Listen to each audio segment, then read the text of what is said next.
Salam hörmətli izləyicilər. Bugün sizə Conjunctive Verbs bölməsi ilə bağlı bir neçə testin izahını vermək istərdim.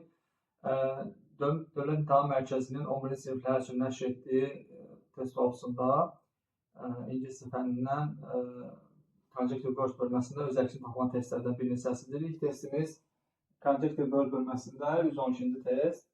Əvvəlcə baxaq cümləmizə. Biz görürük ki, bu cümlədə cümləni oxumadan görürük ki, cümlədə nöqtələrdən əvvəl people ismi gizlənib, ismi var.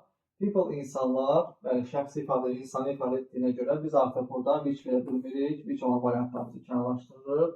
Və budan qabaq şəxs insanı ifadə edən istəmir. Budan sonra feil olduğuna görə, olmalı olduğuna görə biz burada feil görmədiyimiz üçün B variantında kənarlaşdırırıq. İki variantımız qalır. Burada deyir ki, bu hekayələrin bir neçəsi çox sadə insanlar haqqındadır, hansı ki onlara qarşı maraqlı nəsə baş verir. Onlara, fikir verirsiniz, burada artıq istiqamət var, onlara qarşı, onlara. Məsələn, biz deyirik, what happened to you, sən nə olub? Burada artıq biz görürük ki, bir növ happened-dən sonra biz to veririk, to sözünü veririk. Və burada da bizim sözümüz yoxdur və bu gizlənib nisbə əvəzlikdən əvvəldə. To-hum burada elə happened-in to-sudur, to-hum verilib burada. Doğru cavabımız ona görə burada D variantı. Çünki istiqamət olduğuna görə burada to verməliyik biz. Doğru cavabımız D variantı. Növbəti izahımız yenə Conjunctive Verbs bölməsi 131-ci test. Nəzər yetirək. Son cansız isim olaraq verilibsə, təbii ki, nöqtələrdən qabaq isim varsa biz what verə bilmirik. İkinci bəndimizi kənarlaşdırırıq.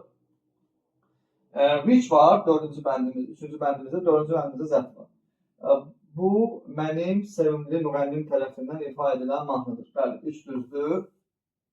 Which-i zət əvəz edib, ən çox dinlənilən mahnıdır. 4-də düzdür.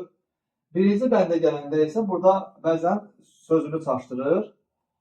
Atributləri. Burada məsələ nədir? Demək, əslində biz qayda belədir ki, wait for-dan sonra nəsə bir isim olmalıdır. I wait for my friend. I wait for another music, another song. Bu formada.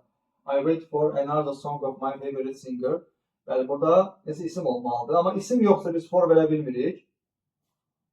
For verə bilmirik. Amma burada for niyə veririk? Niyə doğru götürür birinci bəndi? Birinci bəndimiz doğrudur. Səbəb odur ki, I was waiting for the song. Bəli, burada song burada gizlənir. It's just a song. I was waiting for. Bu mənim gözlədiyim mahnıdır. Gözlədiyim nədir?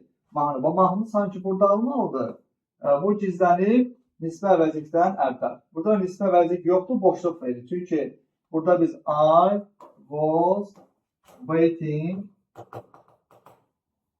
for veririksə, nisbə əvəzliyin belə bir qaydası vardır ki, canlı isim, nöqtələr yutuda varsa, bəli, o zaman boşluq biz verə bilirik. Nisbə əvəzlik vermirik, boşluq veririk, bəli.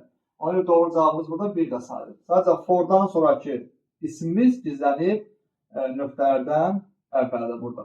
Doğru cavabımız 1 də sayılır. 1 də doğru cavab sayılır. Bu qədər əziz izləyicilər, növbəti izahlarda görüşmək ümidi ilə çox sağ olun.